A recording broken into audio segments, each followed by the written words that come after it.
اعوذ باللہ من الشیطان الرجیم بسم اللہ الرحمن الرحیم السلام علیکم۔ امید ہے کہ آپ ٹھیک ہوں گے، اللہ آپ کو ٹھیک اور صحت یاب رکھے۔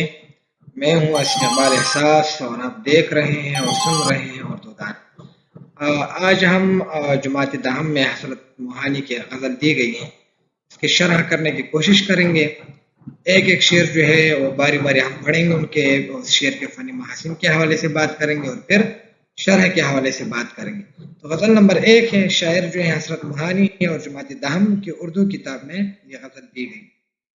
شعر نمبر 1 ہے، نگاہ یار جسے آشنائے راز کرے، وہ اپنی خوبی قسمت پہ کیوں نہ ناز کرے۔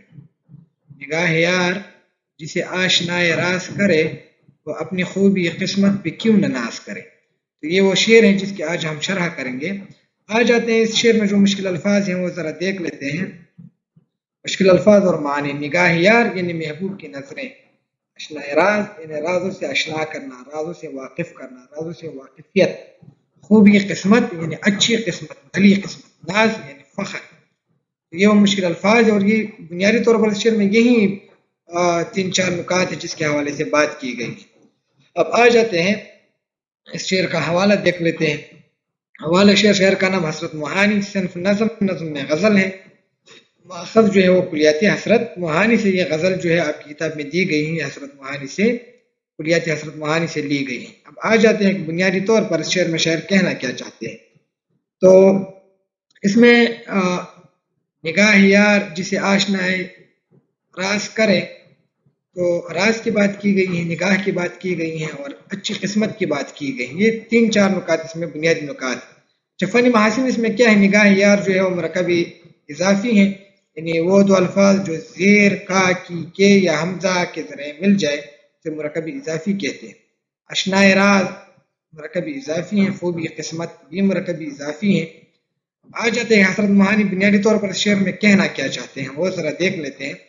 حضرت موہانی کے کلام میں محبت کے جذبات کے موضوعات بڑے ہی دلکش انداز میں پائے جاتے ہیں۔ شاعر کہتے ہیں کہ محبت میں کامیابی یقیناً بہت بڑی خوش قسمتی ہوتی ہے۔ شاعر کہتے ہیں کہ میرا محبوب جس کی طرف نگاہ اٹھا کر دیکھتا ہے وہ اس کی محبت میں گرفتار ہو جاتا ہے۔ شاعر کہتے ہیں کہ محبت کے لیے زبانی اقرار کی کوئی اہمیت نہیں ہوتی، بلکہ آنکھوں ہی آنکھوں سے ناطے جوڑ لیے جاتے ہیں۔ یعنی یہ بنیادی چیز ہے کہ اگر آپ کسی سے محبت کرتے ہیں تو اس میں یہ ضروری نہیں ہے کہ آپ زبانی اقرار کریں، بلکہ یہ راز جو ہے وہ آنکھوں میں ہی جو ہے پائے جاتے ہیں اور آنکھوں ہی آنکھوں سے راز جو ہے جان لیے جاتے ہیں۔ خوش قسمت ہوتے ہیں وہ لوگ کہ محبوب کی ناز بری نگاہیں جسے محبت کے راز سے اشنا کریں۔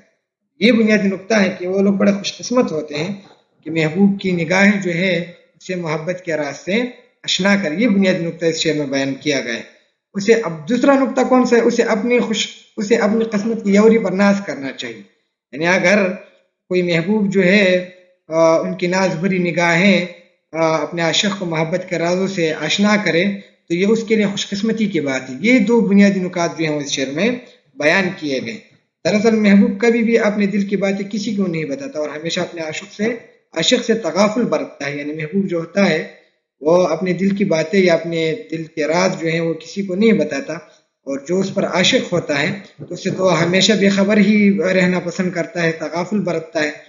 اب اگر وہ محبوب اسے محبت کے رازوں سے آگاہ کرتا ہے تو عاشق کو اپنی قسمت پہ ناز کرنا چاہیے۔ یعنی اگر وہ نگاہوں میں یا نظروں میں اپنے محبوب سے اپنے محبت کے رازوں سے واقف کرتا ہے تو یہ اس کے لیے خوش قسمتی کی بات ہے۔ تو امید ہے کہ یہ شرح آپ کو سمجھ آ گئی ہوگی۔ انشاءاللہ اگلے لیکچر میں ایک اور شعر کے ساتھ آپ سے دوبارہ ملاقات ہوگی۔ تب تک دا اللہ پامان، خاد اور آباد حسین۔